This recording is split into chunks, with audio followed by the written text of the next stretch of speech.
Hello lovely student, welcome, thank you so much. তো রাধে রাধে।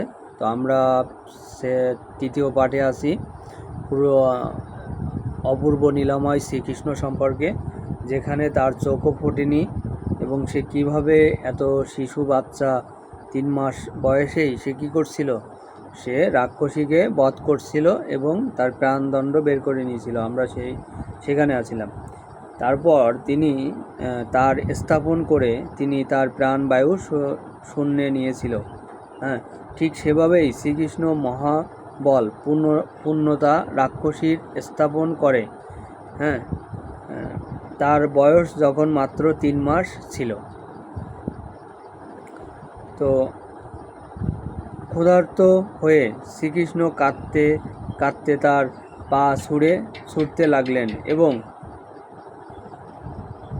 এবং সেই পায়ের আঘাতে সে শকটি তৎক্ষণাৎ ভেঙে গিয়েছিল। তো যারা মনে করো এটা বুঝতে পারবে, তারা যারা প্রথম পার্টটা দ্বিতীয় পার্টটা দেখছে, তো তৃতীয় পার্টটা তারা কলাম বুঝতে পারবে যে আসলে কি হচ্ছে। যখন তার বয়স মাত্র কি ছিল, 3 মাস ছিল। তারপর তাকে অপহরণ, তখন ঘূর্ণিঝড়ের রূপে তৃণবর্ণত অসুর গিয়েছিল, কিন্তু শ্রীকৃষ্ণ তার গলা টিপে শ্বাসরোধ করে ফেলে। তার মানে শ্রীকৃষ্ণ কী করছিল, তার গলা টিপে তার শ্বাস রোধ করে ফেলছিল। এবং তার ফলে সেই অসুর প্রচণ্ড রেগে ভূপতিত হয়ে তৎক্ষণাৎ প্রাণ ত্যাগ করে। অর্থাৎ সেই অসুর বা সেই যে ছিল দানবটা, সে আকাশ থেকে নিচে পড়ে যায় এবং তার গলা চেপে ধরলে সে শ্বাসরোধ হয়ে সেখানেই কি যায়, মারা যায়।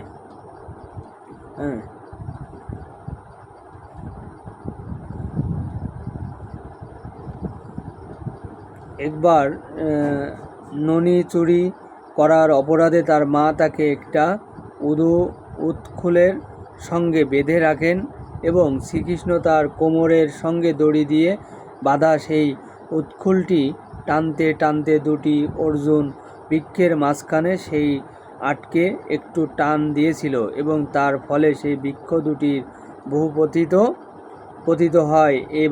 একবার শ্রীকৃষ্ণ তার জ্যেষ্ঠ ভ্রাতা বলরামের সঙ্গে বনে গোবৎসদের নিয়ে বিচরণ করছিল, অর্থাৎ গোমাতাদেরকে নিয়ে সে তার ভাই বলরামকে সাথে করে নিয়ে সে বনে কী করছিল, তাদেরকে চড়াচ্ছিল, বিচরণ করছিল। তখন তাদের হত্যা করার উদ্দেশ্য নিয়ে বাকসুর নামক এক প্রবল অসুর সেখানে উপস্থিত হয়, কিন্তু শ্রীকৃষ্ণ তার মুখ থেকে আরঙ্গ করে সমস্ত শরীর বিদীর্ণ করে দিয়েছিল এবং বৎসাসুর নামক একটি অসুর যখন গোবৎসদের সঙ্গে মিশে শ্রীকৃষ্ণর বধ করার চেষ্টা করছিল, তখন শ্রীকৃষ্ণ সেই অসুরটিকেও চিনতে পেরে তাকে একটা গাছের উপর ছুঁড়ে দিয়ে মেরে ফেলে।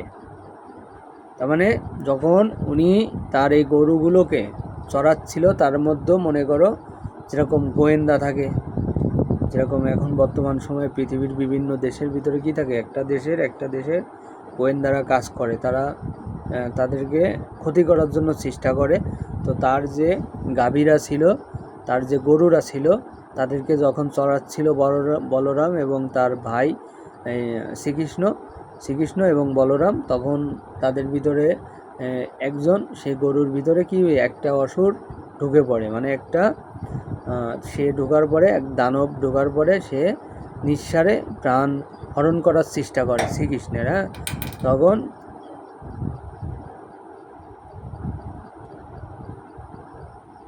এবং ছুঁড়ে দিয়ে মেরে ফেলে। শ্রীকৃষ্ণ যখন তার জ্যেষ্ঠ ভ্রাতা বলরামের সঙ্গে তাল বনে প্রবেশ করেন, তার পেছনে পা দুটি ধরে মাথার উপর ঘোরাতে ঘোরাতে একটি তাল গাছের উপর ছুঁড়ে ফেলে তাকে বধ করেন। তো thank you so much, welcome. তো আমরা তৃতীয় পার্টটা দেখলাম।